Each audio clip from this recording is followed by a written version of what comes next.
In the meantime, inside his room, Andreas had placed Timer's corpse on top of the summoning magic circle to start the process of summoning. Andreas was reading the book which was gifted to him by Morn, from which he would be able to gather necessary information for the summoning. He reminisced about the time when he had achieved the second awakening while he was on the verge of death. As he was reading the book, he wondered how he was thankful for the trait he got from the achievement reward, which helped him to learn necromancy skills much faster. The trait he got was Enlightenment trait, which was of epic tier. The deeper one ponders and explores, the higher the chance of understanding a theory.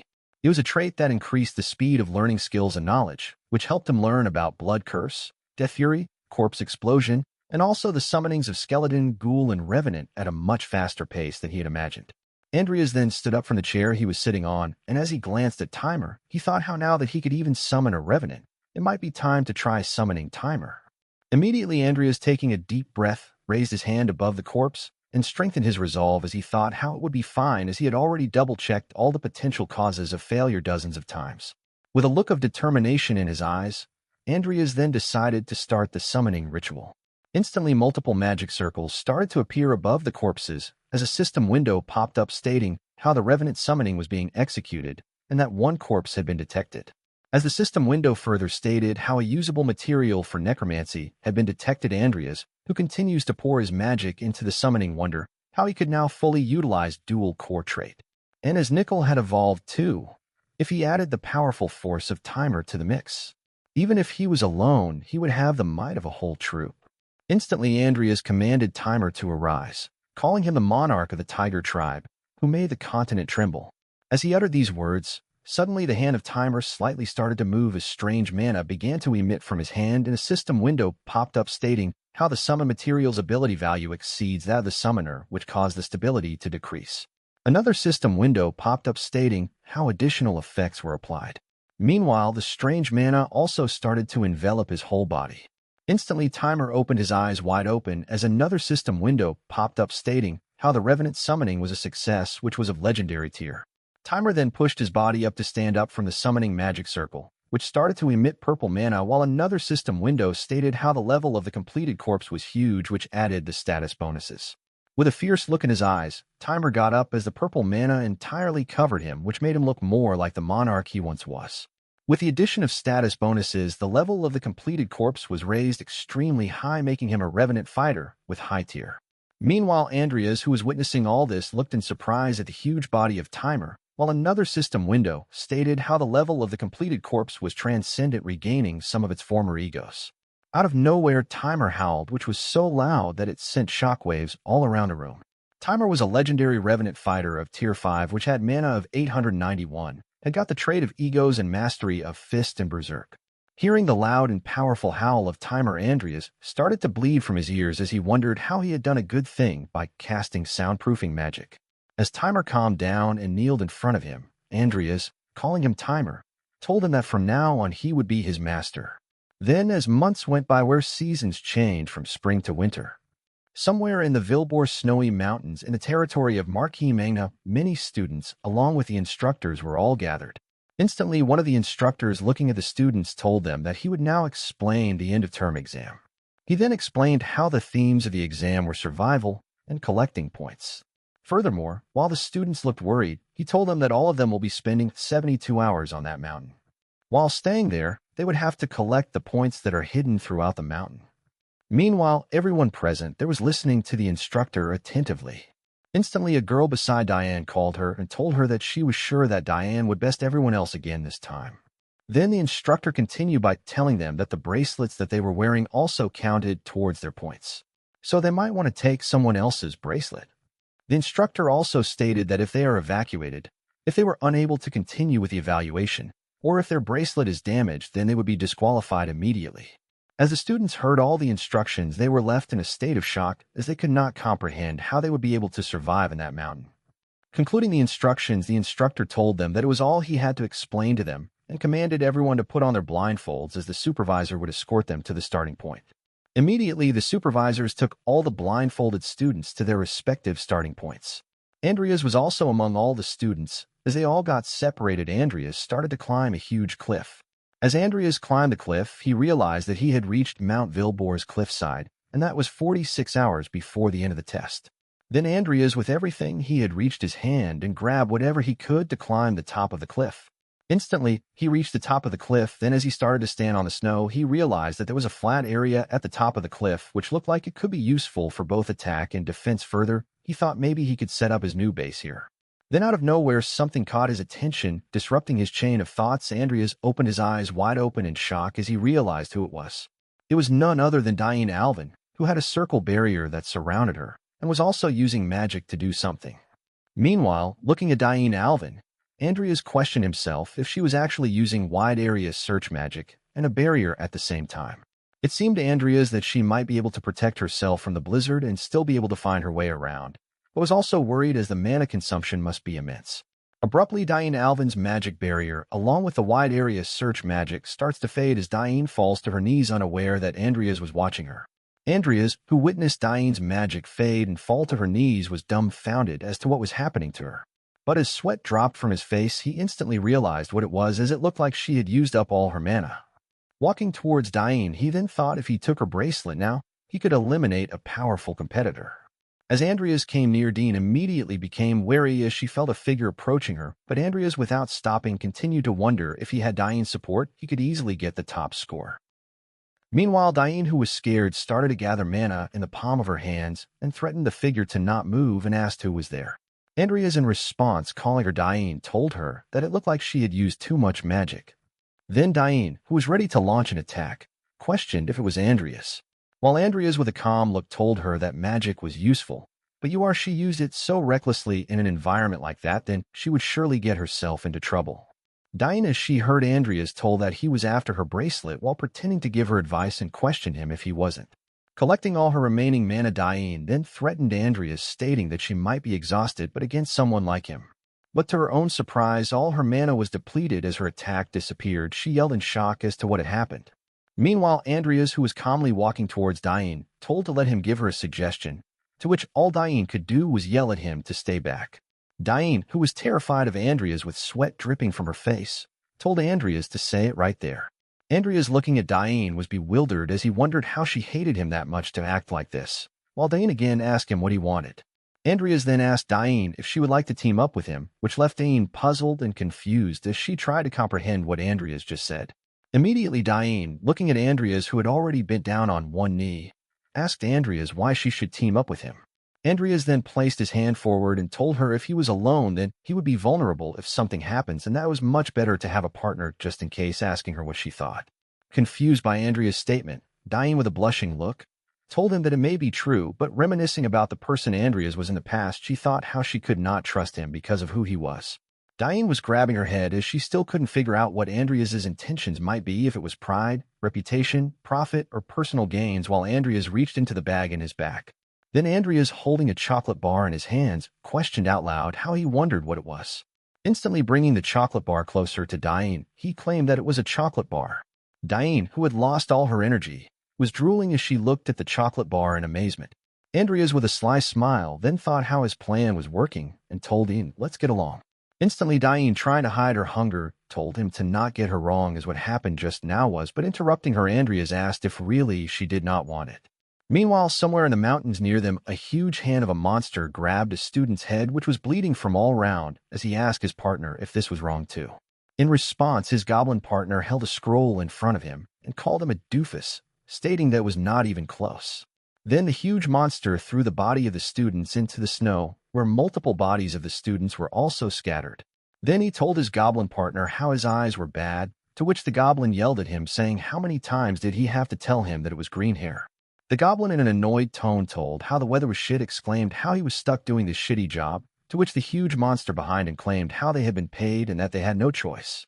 Instantly, the Globin spat toward the student's corpse, claiming how that asshole gave him a shitty job. Abruptly, a voice from a mysterious object covered in magical energy startled them. It stated that if they have time to babble, then they should just get on with it and find him, to which the huge monster, along with the Globin, with a look of surprise, told how he startled them. The mysterious object was a magical eye which was controlled by a mysterious man whose figure appeared behind the magical eyes. Then the man, looking at them, stated that was why he didn't want to use fools like them. Meanwhile, the huge monster wondered why Kidwell himself was there. Then looking at the magical eyes, the huge monster stated how he did his own little research on the target he asked for. With a serious look, the huge monster asked why he would send them out just to deal with a mere student, and moreover, he pointed out that he heard Kidwell himself were coming too, which confused him more.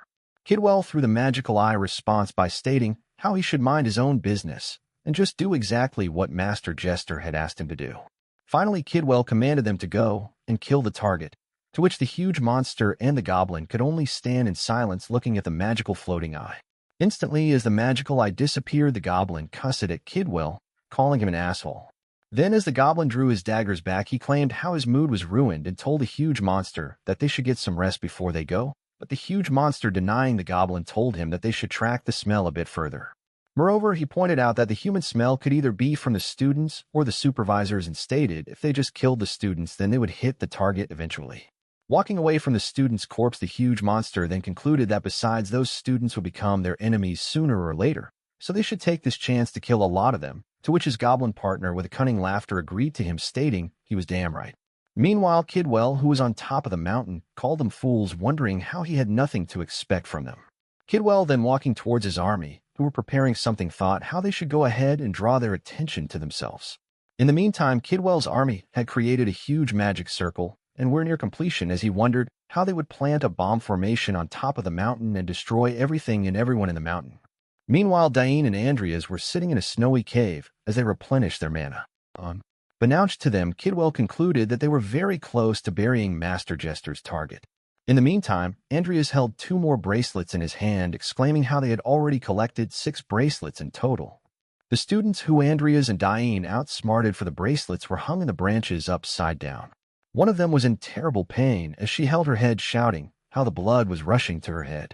Andreas, glancing back at Diane, stated that based on the circumstances, these 2 must have been a top group, while Diane stayed in complete silence listening to him. As they were walking up the mountain, Diane wondered where on earth did Andreas learn to track and capture like that.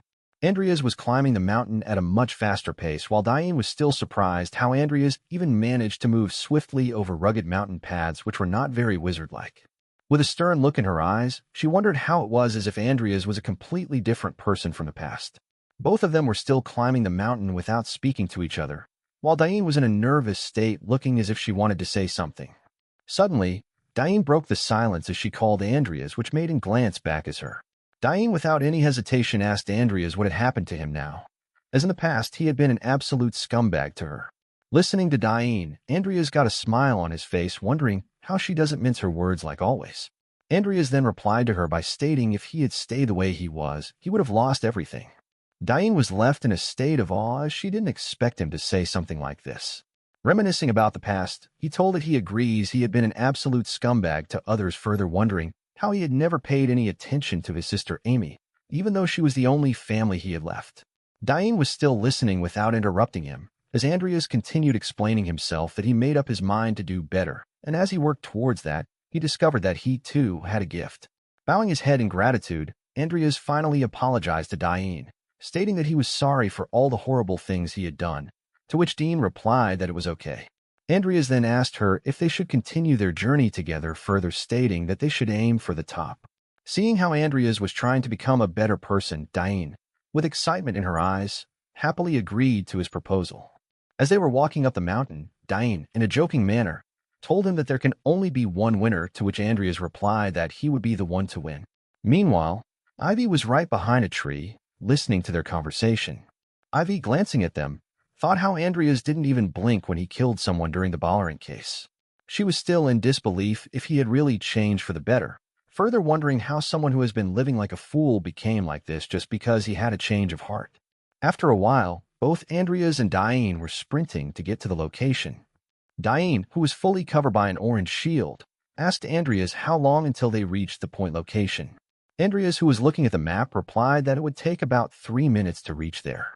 He thought to himself that to win, he could collect points by taking the bracelets of other students, or he could collect them by capturing the point objects marked on the map.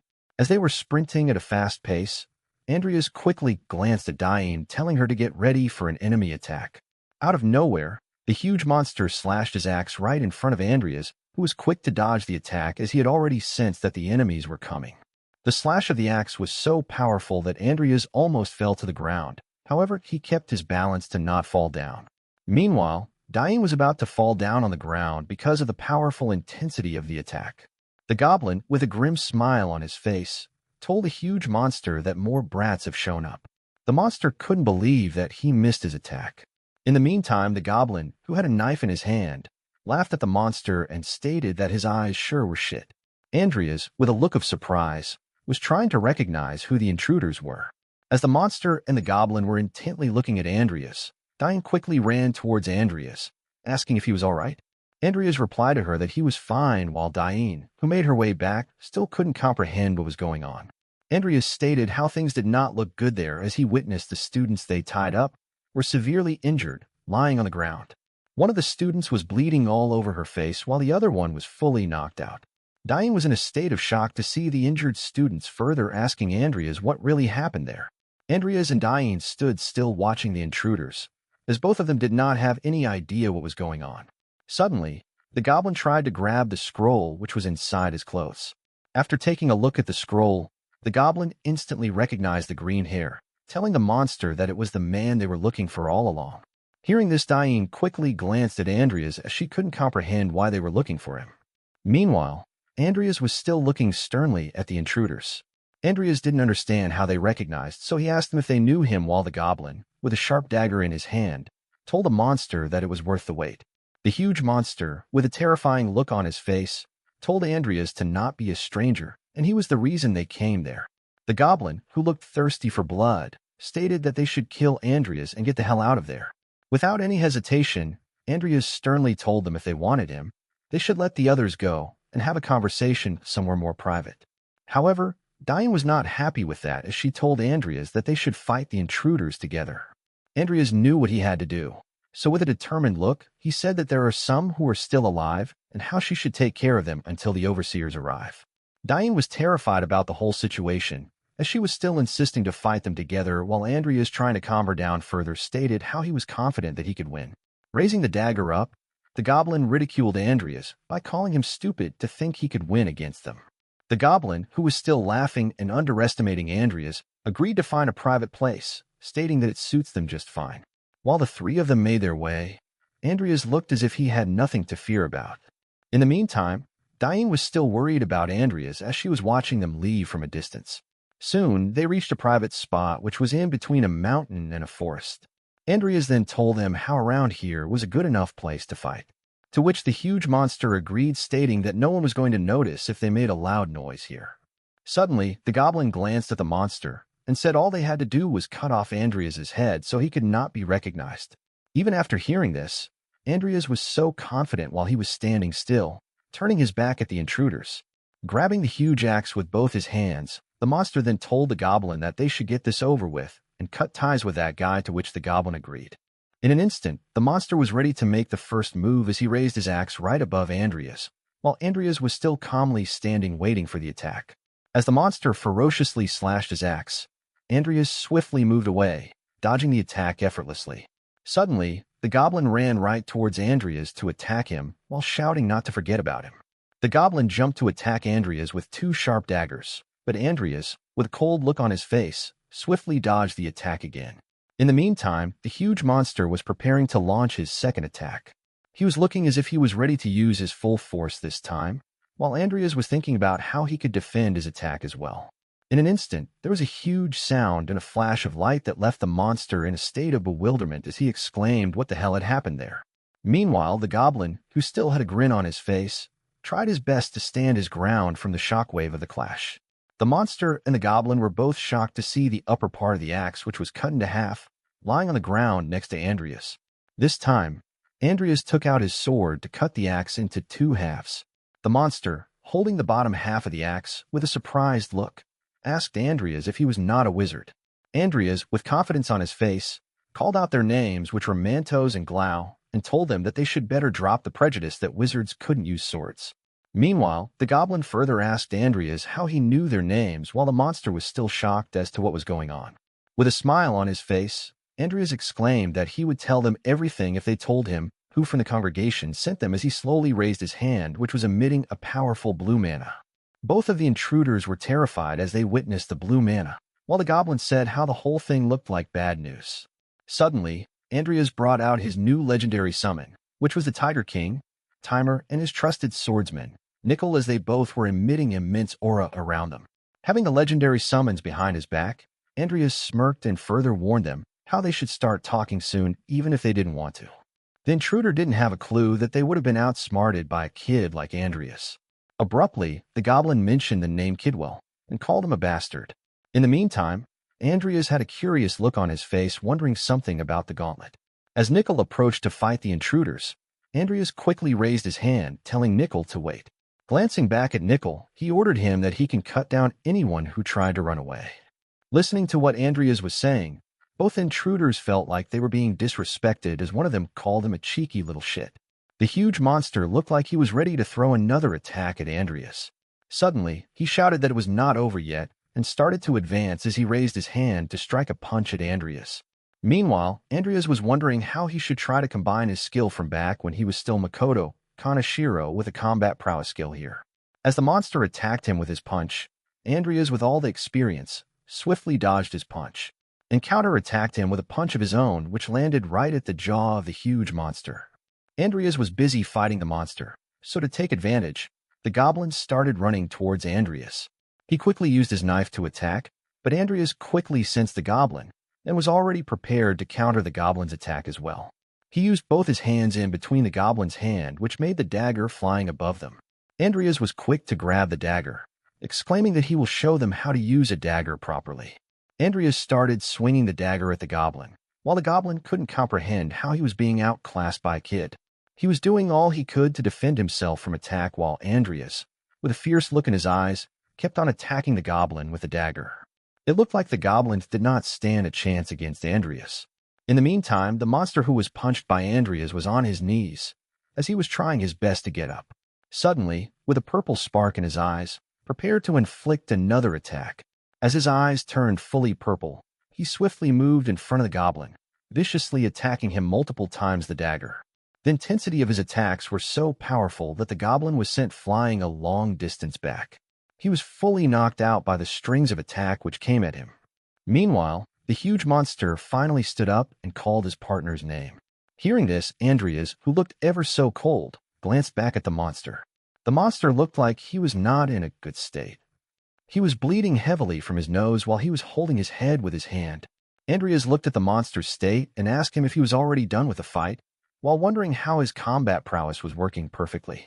As Timer and Nickel witnessed their master fight, Andreas further exclaimed how they hadn't had a chance to play yet. Meanwhile, somewhere in a mountain, Diane reached their campsite where she handed all the injured students to the supervisor, and as the supervisor tended to the students' wounds, Diane told her that she would leave them all in her care.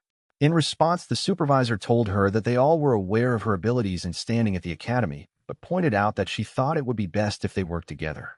Hearing this, Diane instantly remembered the moment when Andreas told her that some of the students were still alive and asked her to please take care of them until the overseers arrive. So with a determined look, Diane told the supervisor that she couldn't just stand by and let any more casualties happen. Witnessing Diane's resolve, the supervisor agreed to her, telling her that they would follow her as soon as they could and ordered her to make sure she stays out of their sight. Diane, hearing the supervisor and with a look of amazement, instantly responded with a yes. Meanwhile, the battle between Andreas and the monsters had ended. Andreas had knocked the huge monster Kiki down on the snow as he bled for his nose and mouth. All Kiki could do was moan in pain. Immediately looking at his defeated enemies, Andreas suggested that they start talking now and proceed to ask them who was he who sent the two of them. Listening to Andreas, Kiki did not respond, while the Globin, who had already been defeated, called for Kiki and told Andreas to just kill him already. Andreas, with a cold look, gazed at the defeated body of his enemy and stood in complete silence for a moment. Andreas then, turning towards Nickel, called him and asked him to give him back his sword. Nickel, without any hesitation, passed the sword towards Andreas. As Andreas grabbed the sword, he glanced towards his enemies and told them that he would fulfill their wish. Immediately, Andreas drew his sword, and with a threatening voice, he told them that he had other ways to find it out. So there was no need to waste their breath anymore. Kiki, the huge monster, still did not respond to Andreas, while the small Globin, who was scared for his life, told Andreas that it was Jester, and that Jester Roybin was the one who sent them. The goblin, who had wounds all over his body, gave a cunning smile and told Andreas that they didn't owe a damn thing to anyone who treats us like animals. Then slowly standing up, the goblin glanced towards Andreas and told him that he would tell him another thing, that Jester had sent more than just the two of them. While Andreas stood in silence thinking who else it could be. Andreas then wondered how he knew that someone from the congregation had to be behind all that, but he didn't expect it to be Jester. He remembered the moment when Salam threatened them, stating if anyone dared to question his actions later, he would find them and kill them. So if Jester acted despite Salam's threats, then that meant that he was confident that he wouldn't be found out if he eliminated Andreas. Andreas instantly figured out that this was also probably why these two were making such a big ruckus. Turning towards the goblin, Andreas, who was holding his sword, asked him where the other one was. The goblin responded to Andreas saying who knows, but even they wouldn't want to make an enemy of Rodland, so they could cause a landslide, or maybe they're preparing something like that. Andreas, in the back of his mind, figured out that to him, it looked like Jester wanted to eliminate Andreas by making it look like an accident, and realized that he was trying to create an alibi to avoid being hounded by Salem and Rodland. Meanwhile, the goblin told his partner to get the hell out of here, as if they stayed here, then they would surely be dragged into this. Instantly, Andreas asked them if they thought they could leave just like that after killing all those students, to which both of them looked at Andreas in bewilderment. Then Andreas, with a surprised look, continued and questioned them as to who told them that he would let them live. In the meantime, Diane, with her magic, was searching the whole mountain for Andreas. As she searched the area, she wondered how she had almost reached the summit, but questioned herself where on earth was Andreas. Abruptly, her attention was diverted as she felt a sensation under her. It was a trap with a huge magic circle that had been placed there. As Diane stepped on a magic circle, it began to glow. Instantly, multiple fire, wind, and light attacks were launched towards Diane, but Diane was not someone who could be defeated so easily. So she, with a magical barrier, defended all the attacks simultaneously. As the multiple attack failed, many mages could be seen on top of the mountain, who maintained their fighting stance looking at the circle magical barrier that Diane had used. Diane, who was defending herself, could also see the mages as she wondered how they were not the ones from before and questioned them who they were.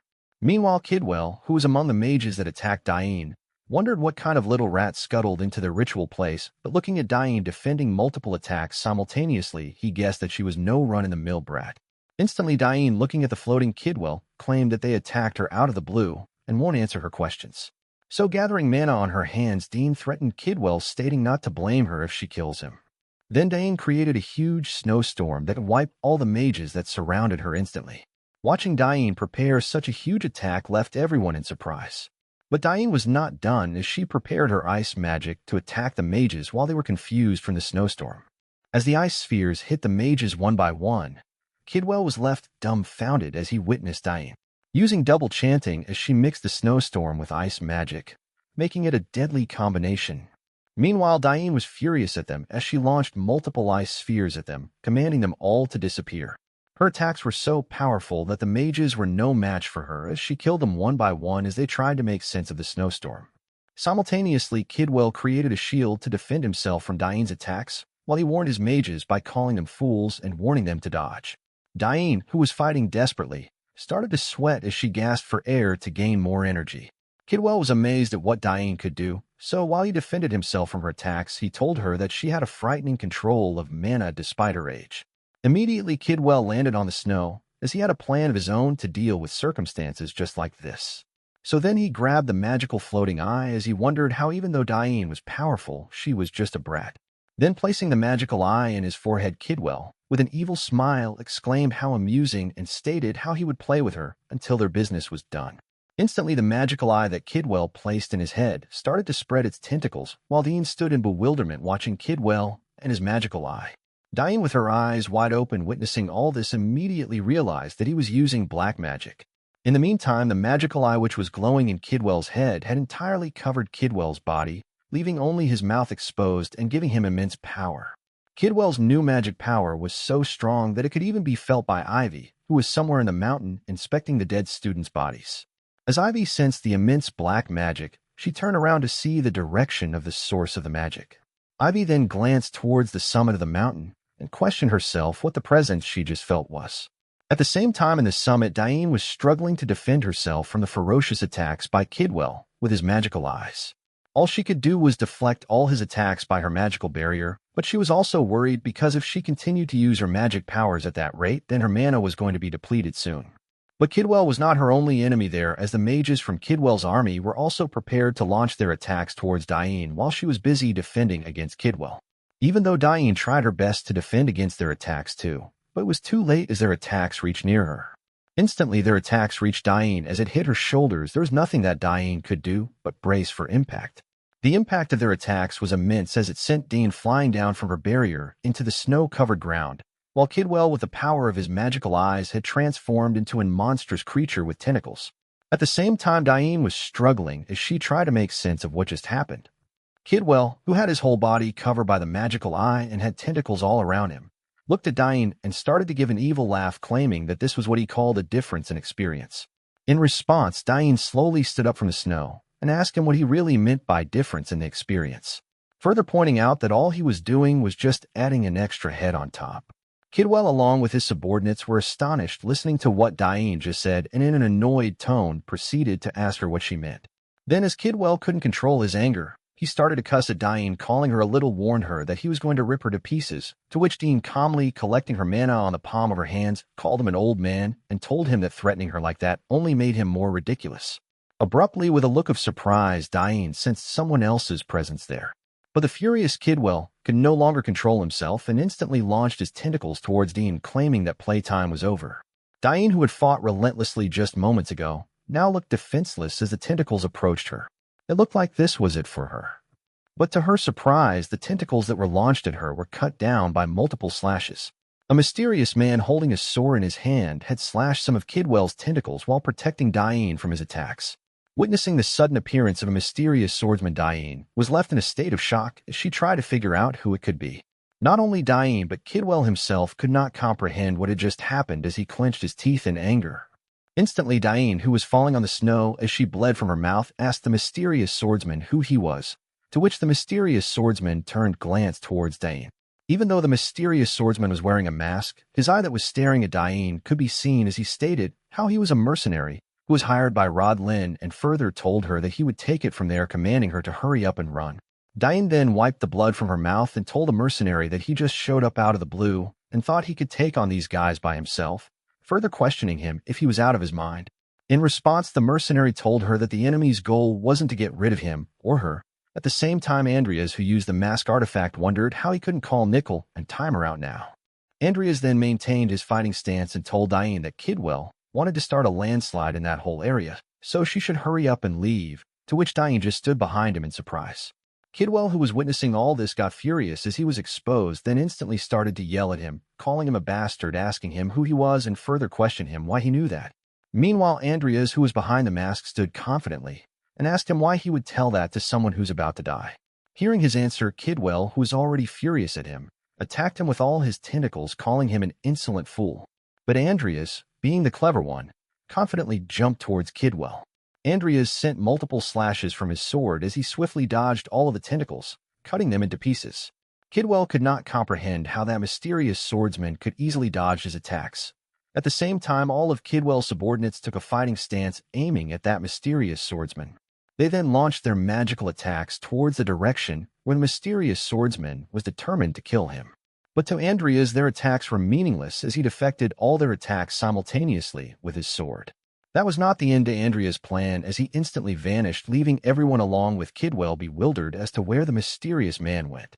But to their surprise, Andreas suddenly appeared in front of them and slashed everyone mercilessly, cutting them into pieces. Diane was shocked to witness the abilities of that mercenary, as she wondered how fast he was.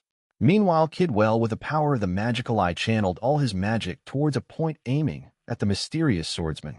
Diane, watching all this, immediately tried to warn the mercenary, yelling at him to watch out, to which Andreas stood there in surprise. Instantly, all that could be seen was a huge burst of explosions that sent the snow scattering all over the area, while Diane tried to protect herself from the explosion. Kidwell's magical attack was so powerful that it left a huge hole on the ground where Andreas was standing, but was still not enough to destroy someone like Andreas as he leaped and stabbed Kidwell in the moment. All of Kidwell's subordinates who were near him turned towards Kidwell in shock, calling him Master Kidwell, as they could not believe what just happened. Diane, who was still covering herself from the snow blizzard, opened her mouth wide in surprise as she witnessed what the mercenary just did. In the meantime, Andreas calmly kept stabbing Kidwell in his neck with his sword as Kidwell growled in pain. But the huge magic eye on Kidwell's head kept staring at Andreas's sword while Kidwell started to bleed from his mouth as he got stabbed. Instantly, Kidwell called a name gurgle as the magical eye glanced at the mysterious swordsman. Andreas fearlessly stared back at the huge magical eye in surprise. But the moment was suddenly interrupted by a huge swing from one of the tentacles by Kidwell, to which Andreas placed his sword in front of him to defend himself from his attack. As Andreas shielded himself from Kidwell's attack, the attack was so powerful that it pushed Andreas back near Diane as he tried to maintain his posture. Instantly, Diane, worried about the mercenary, asked him if he was all right, to which Andreas responded by telling her to stay back. At the same time, Andreas started to wonder how the host should be dead already, but it was still moving. Andreas, then looking at the growling Kidwell, questioned himself if the monster had taken over his body, while Kidwell could only spit blood as he growled. As he continued to growl, something strange started to happen. Kidwell's jaw started to open even wider than before, tearing his own skin, as one of the tentacles pierced him from the back. The magical eyes had taken over Kidwell completely. It looked like Kidwell was not in control anymore as the size of the magical eye grew immensely. More tentacles were emerging from the body. The magical eye had grown so huge that Andreas, along with Diane, started to be wary as they could not understand what was happening. Instantly, a huge tentacle flew towards Andreas, but as Andreas was paying attention to the monster all along, he could easily see the attack coming his way. Sensing the danger, Andreas swiftly turned around, grabbing Diane by her waist, and ran towards the opposite direction as the tentacle landed behind them. Meanwhile, the magical eye that Kidwell had was determined to kill that mysterious swordsman, so he launched multiple tentacles towards them.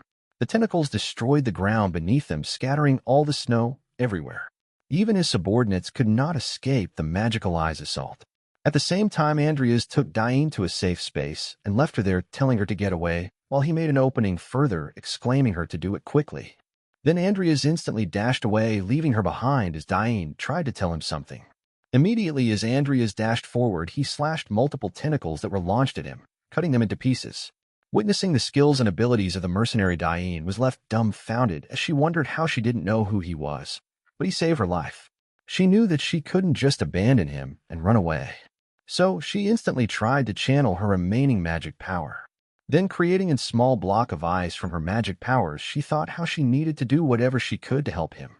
Andreas then, without a moment's rest, was constantly sending multiple slashes to defend against the tentacles, while Diane was concentrating as she thought to herself how she should take it slow and be as steady as possible. As she kept concentrating, the block of ice started to turn into a glowing small spear, while she kept telling herself to condense the energy. Instantly, the small spear like ice turned into a huge spear as she focused to make it more thinner and sharper. Holding the magical glowing sharp ice spear in her hand, Diane exclaimed how she finally did it. At the same time, Andreas, who was fighting with the monster with a sword as he dodged, and thought if only he could summon Nickel or Timer, he could easily beat it, and in frustration thought, damn it. Abruptly, his chain of thoughts were interrupted as he glanced towards Diane, who was standing far from him. To his surprise, Diane was standing confidently, as she had prepared a huge magical ice spear overflowing with magical energy. So as he dodged another attack, he wondered how Diane was a stubborn girl, further questioning himself why she hadn't run away yet, but finally concluded that she really didn't listen to anyone but herself. Meanwhile, Diane, holding the magical ice spear in her hand, sensed that the moment was right and decided to launch it. Instantly exclaiming now, Diane launched her huge magical spear towards the enemy, which left a trail of light as the attack left her hand. The magical ice attack sped up in an incredibly fast pace, and in just a moment reached near Kidwell and his magical eye. Then the magical ice spear hit Kidwell and his magical eye on his side, while all Kidwell could do was scream in pain. Meanwhile, Andreas, who was beside Kidwell, was left dumbfounded as he witnessed the magical power that Diane attacked Kidwell with. Diane's attack was so destructive that it left a huge hole on Kidwell's transformed body, leaving his mana core exposed while Kidwell kept screaming in pain. As the mana core was exposed by her attack, Andreas, instantly looking at core, questioned himself if it really was a mana core. Then immediately taking a fight stance, he thought if he could destroy it. But to his surprise, the transformed Kidwell launched one of his tentacles towards Andreas, to which Andreas instantly raised his sword, trying to defend it. Then as Andreas, who took the impact head-on, struggled to stand as he wondered how close that was and that he was too hasty. Kidwell had totally transformed into a monstrous creature as he swiftly launched multiple tentacles in all directions. Andreas stared at it in surprise as he could not comprehend what the magical eye controlling was doing. But the magical eye was not directing its tentacles at Andreas, but at his own subordinates. To everyone's surprise, one of the subordinate got stabbed by the tentacle. Then the magical eye launched its tentacles one by one at all the Kidwell subordinates and stabbed them as one of them tried to resist calling him Master Kidwell, but without letting him complete, he was also stabbed in the eye by the tentacles. The magical eye controlling Kidwell had now stabbed all of his subordinates that just a moment ago were helping him attack Andreas and Diane. With a look of surprise, Diane wondered how it was attacking its own subordinates, but could not understand why. Meanwhile, Andreas questioned himself how it might be absorbing their mana. At the meantime, the subordinates who were stabbed by the tentacles of the magical eye started to degrade in an incredibly fast pace, which looked like their life force had been drained from them, while the monstrous creature absorbed all their mana. Then the monstrous creature yelled in very loud voice as it grew back its body, which was damaged by Diane. Meanwhile, Andreas, who was just a few steps away from the monster that Kidwell had become, stared in surprise as it grew back its body. Andreas then kept staring at the monster in front of him as he exclaimed shit, stating how bad it was for him. Out of nowhere, Andreas was left confused as he felt a strong surge of mana flowing in his fist. Instantly, the mana covered his whole body as Andreas, looking at his hands, realized that was a shielding made of ice magic. Moreover, he thought how on top of the ice shielding, a sharpness-up magic was also applied to his sword as it started to glow in a purple light. As he felt immense power building up in him, he was amazed how even a haste was also added to him. Andreas then turned towards Diane, who had fallen down on her knees, and looked at her in amazement. Then, staring at Diane, who was gasping for air, he wondered how that girl was using all her remaining mana for these addition to Andreas. Andreas then turned towards the monstrous creature Kidwell had become and told Diane to not push herself any further and just run. Immediately, Andreas leaped from the place he was in, leaving all the snow around it to scatter. As Andreas dashed forward, he feels that his body had become very light, which increased his speed drastically. All of this was also noticed by the magical monster's eye that glanced towards Andreas as he dashed towards it. But with no hesitation in his eyes, Andreas stared back at the monstrous creature, determined to kill it. Out of nowhere, a burst of light flashed before Andreas' eyes as he was dashing towards the monstrous eye. It was an attack by the monstrous magical eye, which launched multiple tentacles towards Andreas while he kept defending himself as he slashed all its attacks. As the monstrous magical eye kept sending huge tentacles towards him, Andreas wondered how there was no end to its attacks. Dodging its attacks, Andreas kept thinking how he had to find its core if he wanted to put an end to his madness. Instantly, Andreas slashed the monstrous creature on the side where he had last seen the magical core. But to his surprise, the flesh of the monstrous magical eye, where he had just slashed, started to regenerate in an incredibly fast pace. Exclaiming shit, Andreas landed on the snow and further wondered how his slash was too shallow as it didn't affect the monstrous magical eye even a bit. Suddenly, out of nowhere, the huge monstrous creature that they were unable to defeat, even though they tried everything, was sliced half into two pieces. Andreas, who was besides the monstrous creature, was startled by the sudden turn of events as he witnessed the huge monster being cut in half so easily. As the blood of the monstrous creature splashed everywhere, Andreas stood in complete silence as he still could not comprehend what had just happened. Abruptly drawing her sword back into its shed, someone called Andreas, saying, "Hey, you." It was none other than Ivy, who had ended the madness by slashing Kidwell in two halves. Then, with a clam look on her face, chewing a stick, she glanced at Andreas in his disguise and asked him who he was.